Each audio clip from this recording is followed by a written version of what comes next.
जी, हमने जाना संगत क्या है। शरीरी संगत, जो हम संसार में है, सब शरीरों के पास रहते हैं। और ख्याल की संगत, अच्छे वचनों के साथ अपना ख्याल जोड़ते हैं। और आत्मा की संगत, परमात्मा के साथ। और संगत का दूसरे शब्दों में अर्थ योग भी है। संगत का मतलब है बहुत बड़े पैमाने तक पहुंच जाना और एक दूसरे का साथ छूट जाना ही योग है। आगे है अच्छी संगत का फल। आप जानते हो, एक बच्चा अपने माँ बाप की संगत से ही देखना, बोलना, सुनना, चलना, पकड़ना, समझना शुरू कर देता है। इसके बाद जो भी काम सीखना, उस्ताद की संगत करनी पड़ती है। और इंसान इस संगत के काम में सफलता हासिल कर लेता है। जब इंसान के दिल में रूहानी जज्बा जोड़ देता है, तो महापुरुषों की संगत से महान पुरुष बन जाता है। और फिर भगवान भी संगत से भगवान बन जाता है। इस तरह इंसान भगवान तक पहुंच जाता है। महाराज जी ने दस्या कि अच्छी संगत करांगे ते अच्छी साडे ते रंगत आएगी प्रभु दी। और महापुरुषां दी संगत करके महान पुरुष बन के असी भगवान दी संगत च भी पहुंच सकने आ ते भगवान तक पहुंच सकने आ। गया बुरी संगत का फल। आप जानते हो, इंसानी बच्चा माँ बाप की संगत में क्या अपनी आदत बना लेता है। अगर माँ बाप अच्छे ना हो तो जानो बच्चा भी जरूरी इनकी संगत में पला हुआ बुरा ही होगा। बुरे बच्चों के साथ बुरी आदत सीखेगा। जवानी की संगत से जवारिया, चोर की संगत से चोर, डाकू की संगत से डाकू। जिस तरह की संगत होती है उसी तरह की रंगत हो जाती है। इंसान को ज्ञान में रहना चाहिए और सत्य की संगत करनी चाहिए। अच्छी संगत का फल अच्छा ही मिलना है, बुरी संगत का फल बुरा। क्योंकि कुछ ना कुछ भी जिदा असी चिंतन हर वेले करते रहने आ, ਉਹੀ ਸਾਡੇ चिंतन ਦੇ ਵਿੱਚ ਆ ਕੇ ਸਾਡੇ ਹਿਰਦੇ 'ਚ ਉਹਦੇ ਹੀ ਗੁਣ ਪ੍ਰਗਟ ਹੋਣੇ ਸ਼ੁਰੂ ਹੋ ਜਾਂਦੇ ਆ।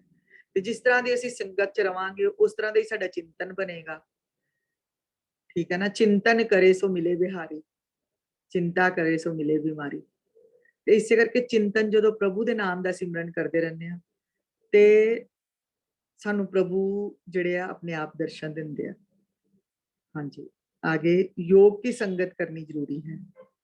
आज से ही इंसान के लिए योग की संगत करनी जरूरी है।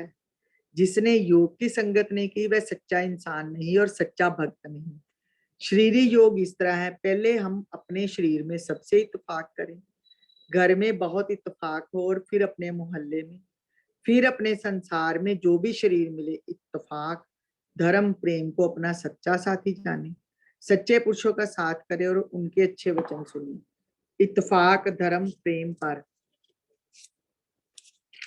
सबको लगावें, दिन रात इसी सेवा में रहें कि शरीर और इन संसार भगवान के गुरु को हर वक्त इस्तेमाल करें।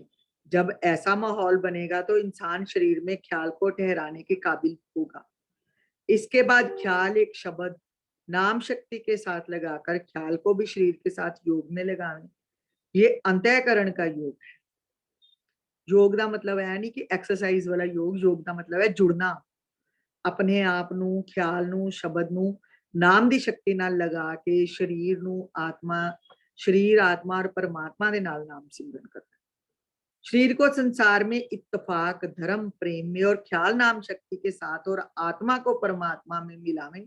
ये पूर्ण योग है। आत्मा को परमात्मा के बिना शरीर और ख्याल का योग अधूरा योग है। आत्मा परमात्मा और ख्याल में नाम शक्ति के बिना शारीरिक योग अधूरा योग है।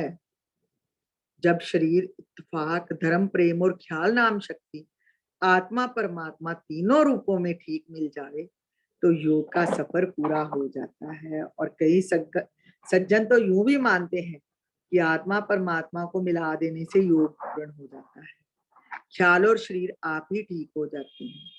जैसे वृक्ष की जड़ को पानी मिल जाने से तना और पत्ते अपने आप हरे हो जाते हैं, इसी तरह आत्मा परमात्मा को एक कर लेने से शरीर और ख्याल आप ही ठीक हो जाते हैं। ये उनका ख्याल ठीक है, हम इनकार नहीं करते। अगर ख्याल और शरीर भी इस तरह साथ साथ ऐसा ही करे तो बहुत जल्दी पूर्णता हासिल होती है। और योग क्या है? योग का असल मतलब जुड़ना है। एक होता है द्वैत को खत्म करके अद्वैत में एक होना। हाँ जी, जय श्री कृष्णा जी। आज के लिए इतना ही, बाकी कल करेंगे।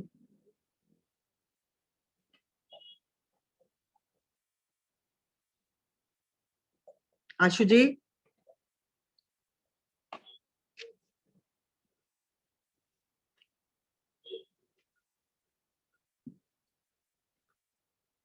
आशु जी कर दो बंद, हो गया आज, इतना ही बहुत है।